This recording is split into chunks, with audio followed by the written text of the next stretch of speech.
how the data flows within the organization from the minute it is collected to the minute that it is deleted.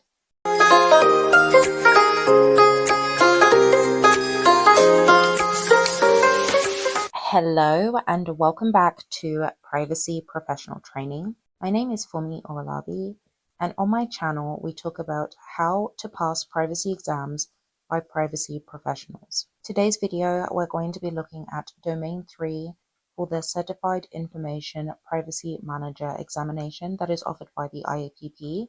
A couple of background details. The exam itself is 90 questions. People that take the exam have 2.5 hours to answer the questions. There are different types of domains. The body of knowledge we're going to be looking at today is the most current version of the body of knowledge. The effective date for the body of knowledge was 1st of September of 2025, and it was approved on the 16th of January 2025. So that's the version we're going to be looking at. Another tidbit before we get into Domain 3 that I want to discuss is these exams are constantly changing. So it's really important that if you're considering taking this exam, you are staying up to date with the one specific body of knowledge.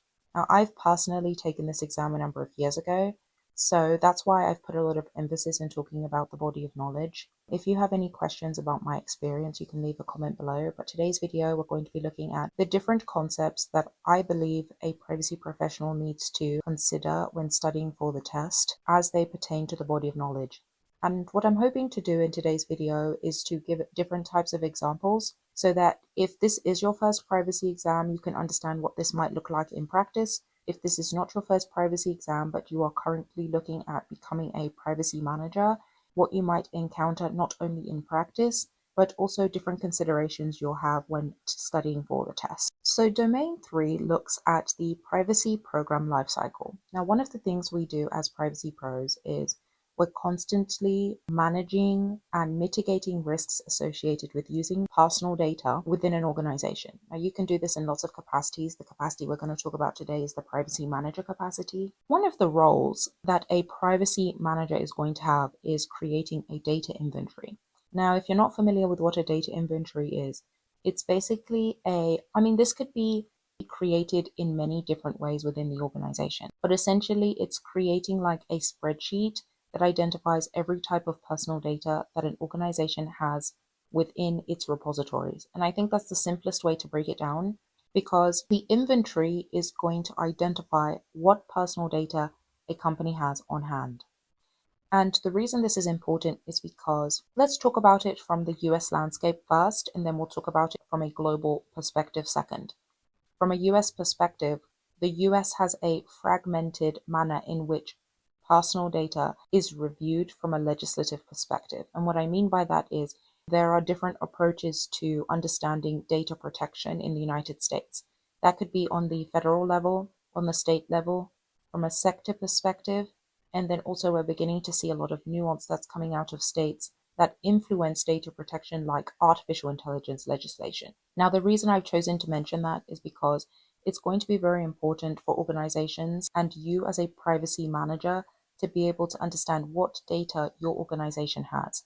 The reason being is because each piece of legislation is going to determine or define what each data identifier constitutes. In some states, there is something called sensitive personal data.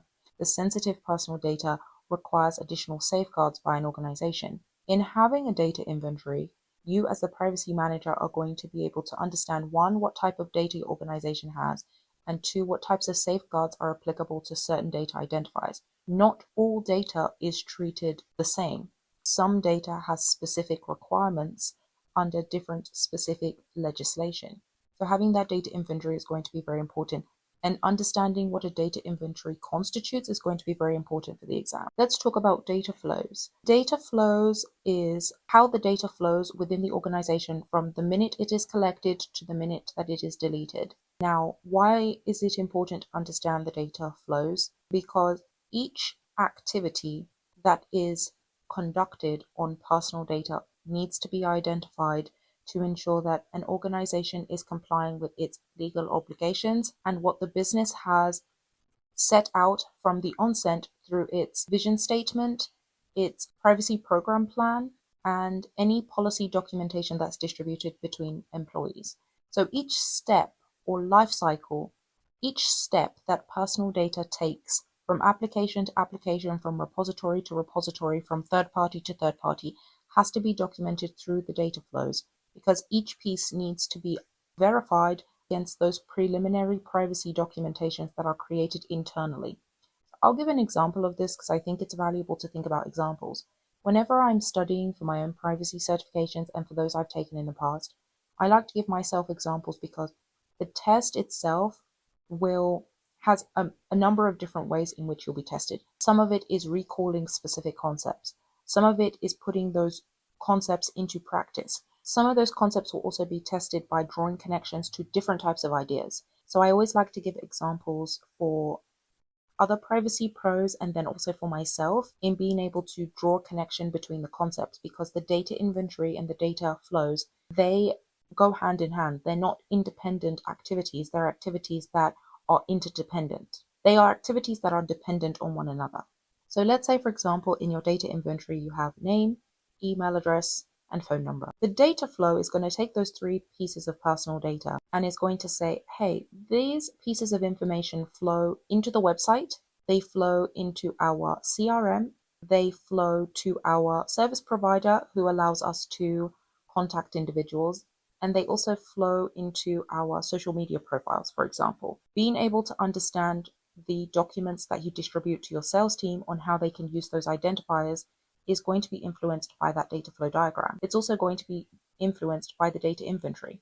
So for example, your sales team is like, we need to do a new initiative and we need to be collecting gender. In some geographies, gender is considered sensitive. So that's a consideration you need to have from the legislative level. Then you also realize that you need to understand and put gender into the data inventory if you've not already captured it. And you need to be able to understand where in the data flow gender is going to be collected and from which sources, but you're going to need to be able to map that. So that's really what the governance piece is, and that's how you're able to draw a insight into how these are reconciled to one another when you are studying for the test. Let's talk about the portion of the body of knowledge that discusses evaluating third party. What constitutes a third party is a concept that needs to be defined at the executive level. Every business is different. So it's going to be very important for organizations to have a definition of what constitutes a third party. Some organizations are, from a legal perspective, are affiliated in ways that may not constitute the definition of a third party. Now, I tried to make that sound less like legalese, but that's why it's very important. If you look at my video on Domain 1, I talk about the buy-in from executive leadership on looking at different types of privacy terms to be able to create the documentation that's required that we're discussing in Domain 3, the operational lifecycle, right?